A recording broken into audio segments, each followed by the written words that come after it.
सो देखते हैं फिर सेक्शन ए। यहाँ पे सेक्शन ए नाम से मैंने एक एरे क्रिएट किया है और तीन उसमें एलिमेंट्स हैं, लोकेश, राम और श्याम। ठीक है, इसमें कोई दिक्कत नहीं होनी चाहिए। इंटीजर इंडेक्स एरे है। सेक्शन बी यानी कि सेक बी नंबर 2 लाइन पे, इसमें भी तीन एलिमेंट्स ऐड किए हैं, नाम ऐड किए हैं। एक्चुअली में सेक्शन ए नाम से समझ लो एक क्लास है, एक क्लास का सेक्शन ए है, एक क्लास की सेक्शन बी है, बच्चे हैं उसमें। फॉर एग्जांपल मैंने ऐड कर दिया। ठीक है, नाउ मुझे टोटल स्टूडेंट्स नाम से भी एक एरे बनाना है, सपोज दैट। तो मैं क्या करूँगा, करना ही क्या यार, देखो सेक्शन ए और सेक्शन बी बोथ मेरे पास हैं। बस मास एक्सपेंशन कर दो इसके अंदर। देखो जैसे मर्जिंग मैंने बताई थी ना पिछले वाले पार्ट में, मर्जिंग करना, सेम यहाँ पे मैंने मर्ज किया है यहाँ पे दो एरेस को एक एरे के अंदर। Now section C fourth line में, देखो फोर्थ लाइन में सपोज दैट मुझे एक एरे को ही कॉपी करना है किसी और नए एरे में। मान लो मेरे पे एक नया सेक्शन क्रिएट हुआ है सी, और सेक्शन ए के सारे बच्चे उस सेक्शन सी में मैंने डालने हैं। तो कैसे करूँगा भाई, सेक्शन ए के, या तो मैं सेक्शन सी में एज इट इज़ एक एक करके नाम लिखूँ। भाई यहाँ तो तीन नाम हो सकता है, 50-60 बच्चे हो तो नाम लिखूँगा मैं एक एक करके, नहीं। यहाँ पे एरे है मेरे पास ऑलरेडी, सेक्शन ए में सारे बच्चों के नाम फीड है। तो सेक्शन ए में मास एक्सपेंशन कर दो, @ लगाओ, और आपको पता है इस सिंटेक्स से क्या होता है, सारी वैल्यूज़ गेट होती हैं।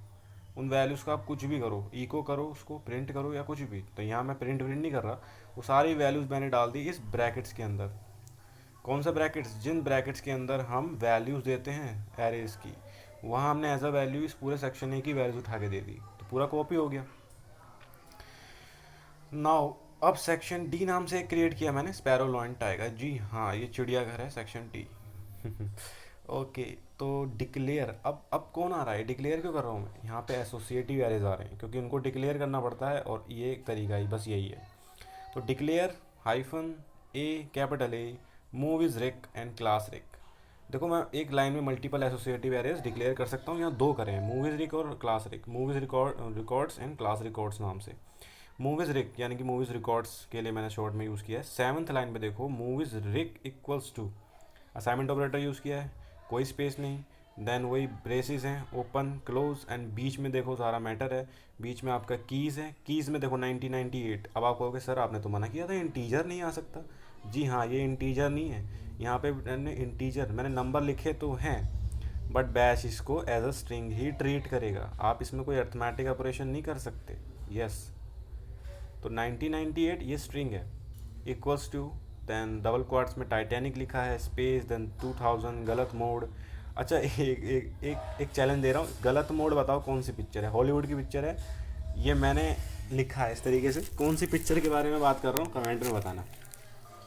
Now class records, class records में देखो मैंने क्लास रिकॉर्ड्स में क्या लिख, क्लास का रिकॉर्ड करा है। मान लो मेरे पास हिंदी इंग्लिश मीडियम्स हैं, कुछ सेक्शन हिंदी के कुछ इंग्लिश के। सो सपोज दैट मेरे को रिकॉर्ड रखना है कि भाई कौन सा सेक्शन हिंदी का है, कौन सा इंग्लिश का है। तो इंग्लिश मैंने की रखी एक, और वैल्यू में सेक्शन ए दे दिया। हिंदी की रखी, और हिंदी की में जितनी मेरे पास सेक्शन हिंदी के हैं, सेक्शन बी और सेक्शन डी। ठीक है, मान लो ये हिंदी के थे। नाउ अब क्या है कि सपोज दैट मुझे फटाफट रिकॉर्ड चाहिए कि मुझे जितने भी हिंदी हैं ना, तो वो मुझे सेक्शंस के नाम चाहिए। तो क्या करा मैंने, देखो फोर लूप चलाया, फोर लूप समझा रखा है मैंने।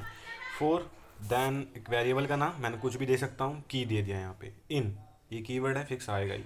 इनके बाद देते हैं हम लिस्ट, जहाँ से वैल्यूज एक एक करके फोर लूप को उठानी होती है। तो यहाँ पे मैं अगेन मास एक्सपेंशन यूज़ कर रहा हूँ, बट यहाँ पे एक्सक्लेमेशन का साइन भी यूज़ कर रहा हूँ। 9th लाइन में देखो, क्लास रिक से पहले, क्लास रिक के बाद तो मैंने as a index mass expansion कर दिया, ठीक है, @ साइन से, बट एक्सप्लेनेशन साइन लगाया यहाँ पे क्लास एक से पहले। तो क्या होगा, मार्क्स एक्सपेंशन होगा, बट वैल्यूज़ का नहीं, कीज़ का। सारी कीज़ यहाँ पे लिस्ट में आ जाएंगी। नाउ कीज़ आ जाएंगी, एक एक करके उस की को उठा के इस की वेरिएबल में डालेंगे, और फिर फोर लूप अंदर आएगा डू के बाद। तो डू के बाद देखो मैंने इफ़ कंडीशन लगाई है यहाँ पे, इफ़ देन का यूज़ करा है। इफ़ देन आपके देखो अंदर जो कंडीशन, देखो इफ़ देन भी मैंने समझा रखा है, यहाँ मैं नहीं समझाऊंगा इसका वर्किंग। तो यहाँ जस्ट मैं आपको लॉजिक बता रहा हूँ, क्या लॉजिक मैंने यूज़ किया है।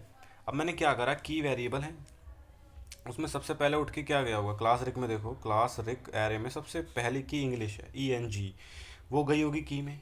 अगर वो ENG हिंदी के बराबर है, देखो यहाँ असाइनमेंट ऑपरेटर में आपको स्पेस यूज़ करने हैं बोथ साइड्स। 10th लाइन में, ऐसा क्यों? मैंने आपसे बोला था इनिशियलाइजेशन के समय स्पेस यूज़ नहीं करना है बस, बाकी यहाँ पे तो करना पड़ेगा, क्योंकि यहाँ पे मैं असाइनमेंट ऑपरेटर का यूज़ असाइनमेंट के लिए नहीं, असाइनमेंट ऑपरेटर का यूज़ कंपैरिजन के लिए कर रहा हूँ। यहाँ पे दो स्ट्रिंग्स को कंपेयर कर रहा हूँ, और एरर बैश में दो स्ट्रिंग्स इस तरीके से कंपेयर किए जा सकते हैं। तो की तो एक्सपेंड हो जाएगा, की का एक्सपेंशन हो जाएगा, तो यहाँ पे की जगह आ जाएगा E N G. Now E N G क्या बराबर है हिंदी के? क्या दोनों बराबर है? नहीं यार, बैश कंपैरिजन स्ट्रिंग कंपैरिजन में दोनों सेम होना चाहिए, तभी वो सेम होते हैं।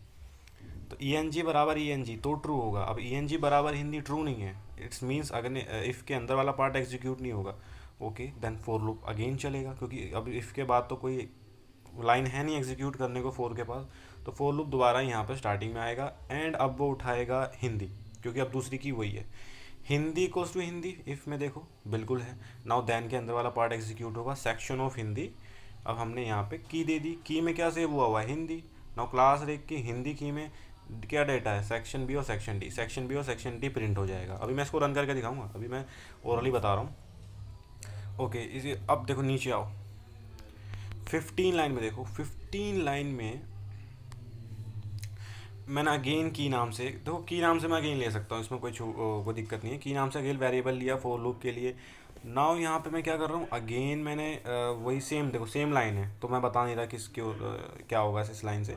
नाउ डो के अंदर देखो, अब मैं क्या करूँगा, पहले तो मुझे चाहिए थे सेक्शंस ओनली, अब मुझे चाहिए कि मैंने जितने भी हिंदी के स्टूडेंट्स हैं उनके नाम आ जाएं।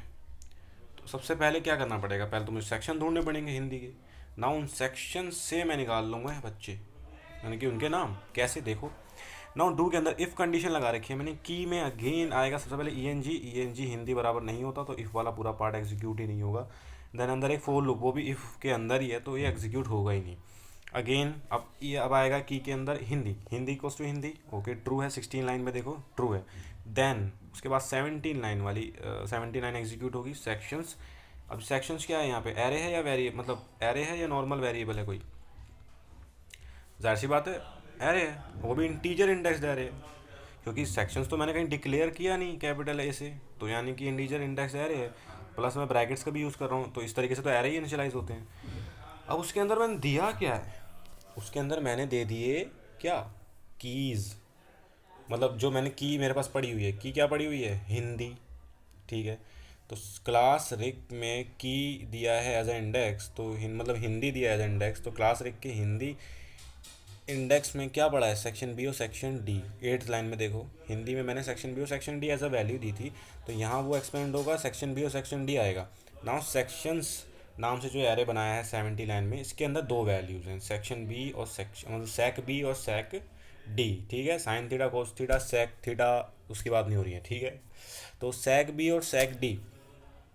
नाउ अंदर देखो, अब फोर लूप की बारी आ गई।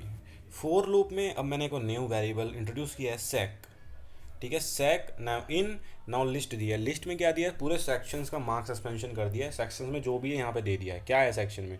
दो चीज़ें पड़ी हैं, सेक्शन बी और section D as a value, ठीक है। तो अगले नेक्स्ट लाइन में है सेक ए, सेक ए नाम से मैंने अगेन एक वेरिएबल बनाया है, और ये वेरिएबल है, नॉर्मल वेरिएबल, ये एरे नहीं है। असाइनमेंट ऑपरेटर का यूज़ किया। अब देखो कमाल की चीज़ यहाँ पे हो रही है, बहुत कमाल की चीज़, और आपको सीखने वाली चीज़ है। ये मैंने बता भी रखा है, इसका यूज़ भी मैंने जानबूझ के किया है ताकि आपको थोड़ा रिवाइज हो जाए। पैरामीटर एक्सटेंशन में ध्यान दोगे तो इनडायरेक्शन, मैंने एक टॉपिक बताया था इनडायरेक्शन, वो किस लिए यूज़ होता है। देखो यहाँ पर यूज़ हो रहा है इसका। देखो सेक ए में मैंने असाइनमेंट ऑपरेटर यूज़ किया है 19 लाइन में, 19। नाउ यहाँ पे मैंने सेक का पहले पैरामीटर एक्सपेंशन कर दिया, सेक का पैरामीटर एक्सपेंशन कर दिया। देखो पैरामीटर एक्सपेंशन बोल रहा हूँ मैं बार बार, क्या होता है तो उसके लिए वीडियोस देख लो पैरामीटर एक्सपेंशन वाली पिछली। तो सेक का मैंने पैरामीटर एक्सपेंशन किया, तो सेक में है क्या वैसे? सेक में सबसे पहले पड़ा हुआ है सेक्शन बी, लिस्ट में से सेक्शन बी, मतलब सेक बी उठा के फोर लूप ने सेक में डाला हुआ है। तो अब यानी कि यहाँ सेक का एक्सपेंशन हो गया, तो यहाँ अब आएगा सेक बी लिखा हुआ। सेक बी किसके साथ? ये साथ में दो ब्रेसेस लगा रखे हैं और ये एट द रेट, इनका कुछ मतलब नहीं है गाइस, आप इनका कुछ मतलब नहीं है, ये जस्ट एक स्ट्रिंग है, बैश के लिए स्ट्रिंग है। ये एज इट इज़ सेक के अंदर वैल्यू चली जाएगी इसकी। यस, मैं आपको बताऊं तो मान लो ये सेक ए लिखा है ना, ये किसके बराबर है? ये मान लो sec a इक्वल्स टू, ये sec a इक्वल्स टू लिखा है ना मैंने।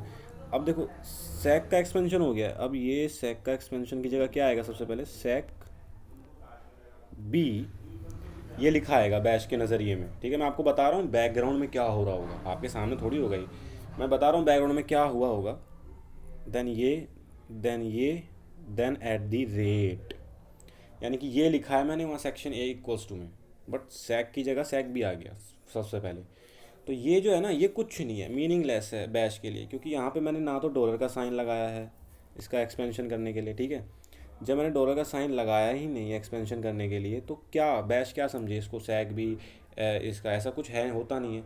तो वो इसको क्या ट्रीट करेगा, एज अ स्ट्रिंग, जस्ट ये स्ट्रिंग है, जैसा है ऐसा उठा के sec a के अंदर इस डाल देगा। तो sec a की वैल्यू क्या हुई, sec b, ये braces then at the rate बीच में। चलो इसको हटाते हैं। अब देखो नाउ नीचे आएंगे इको, अब अंदर देखो मास सॉरी पैरामीटर एक्सपेंशन में अंदर मैंने वेरिएबल नाम दिया है sec a। sec a से पहले जो एक्सप्लेनेशन का साइन दिया है, अब यहाँ पे एक चीज़ और नोट करो, वेरिएबल, नॉर्मल वेरिएबल से पहले जब आप एक्सप्लेनेशन साइन देते हो उसका मीनिंग अलग होता है, एंड यहाँ पे जो मैंने एक्सप्लेनेशन साइन दिया है ये वाला क्लास रिक यानी कि एसोसिएटिव एरेस के साथ जो यूज़ किया है मैंने ये वाला साइन, उनका मीनिंग अलग होता है। वहाँ इसका मीनिंग होता है कीज का मास एक्सपेंशन। ठीक है, बट ये नॉर्मल वेरिएबल्स के साथ जब मैं यूज़ कर रहा हूँ तो यही एक्सपेंशन वेक्सपेंशन कुछ नहीं करता, तब ये करता है इनडायरेक्शन। इनडायरेक्शन मैंने आपको बता रखा है, तो मैं छोटा छोटी बताता हूँ। अब होगा ये कि sec a में जो वैल्यू पड़ी होगी ना उसको उठा के यहाँ डाल देगा। नाउ उसको जब जिसको उठा के डालेगा, sec a में क्या वैल्यू पड़ी है, sec b, ये वैल्यू पड़ी है ना, sec b ये वैल्यू पड़ी है, ये उठा के इसके अंदर आ जाएगा। अब इसकी वैल्यू, अब ये sec b इसके अंदर आ गया है, किसके अंदर, डॉलर और ब्रेसिस के अंदर। नाउ अब sec b स्पेशल मीनिंग हो गया है भाई, क्योंकि पहले जो sec b eight the rate लिखा था sec a में वैल्यू डालते समय, उस समय इसके आजू बाजू कर्ली ब्रेसिस और डॉलर का साइन नहीं था, यानी कि एक्सपेंशन नहीं हो रहा था इसका। नहीं, यहाँ पैरामीटर एक्सपेंशन के अंदर ये आ चुका है, तो क्या होगा, इसका मास एक्सपेंशन हो जाएगा। तो ई को sec b में जो भी पड़ा हुआ है बच्चों के नाम सारे आ जाएंगे। सिमिलरली sec d के लिए भी यही होगा, मतलब जो भी सेक्शन इसका अगला आएगा। ठीक है, चलो अब इसको रन करते हैं, बहुत देर होगी, तो इसको करते हैं रन। ठीक है, सो लेट्स डू। देखो अच्छा एक बात और, इस स्क्रिप्ट में मैंने ऊपर इंटरप्रेटर वाली लाइन नहीं लिखी है, बिकॉज नीड नहीं है, वो तब लिखते हैं जब हम इस तरीके से रन नहीं करते। जब हम उसको बीन डायरेक्टरी से रन करते हैं ना अपनी, तो वहाँ से हमें इंटरप्रेटर बताना पड़ता है कि कौन सा इंटरप्रेटर यूज़ करें, बट यहाँ तो मैं डायरेक्टली बैच से ही इसे रन कर रहा हूँ, तो नो नीड। तो देखो सबसे पहले सेक्शंस ऑफ हिंदी प्रिंट हो गया, sections of Hindi for loop से प्रिंट हो गया, sec b और sec d। नाउ नाम कैसे प्रिंट हुए, वो सबसे नीचे वाला लॉजिक इनडायरेक्शन का यूज़ करके। सो कोई भी डाउट हो गाइस बेझिझक पूछो, डाउट तो आते हैं, सबको आते हैं, मेरे को भी आते हैं, मेरे को तो अब भी आते हैं यार, कभी कभी नए नए कंसेप्ट, तो रोज़ कुछ ना कुछ सीखना होता है, आपको सिखाना होता है। तो कमेंट करो, वीडियो अच्छी लगी तो लाइक कर दो, और बस और क्या करोगे यार, सब्सक्राइब कर देना, सब्सक्राइब नहीं किया तो। चलो ठीक है, मिलता है अगले लेक्चर में। अगला लेक्चर में भी आई थिंक मेरे ख्याल से फंक्शंस का ही लूँगा मैं, अब फंक्शंस की बारी है।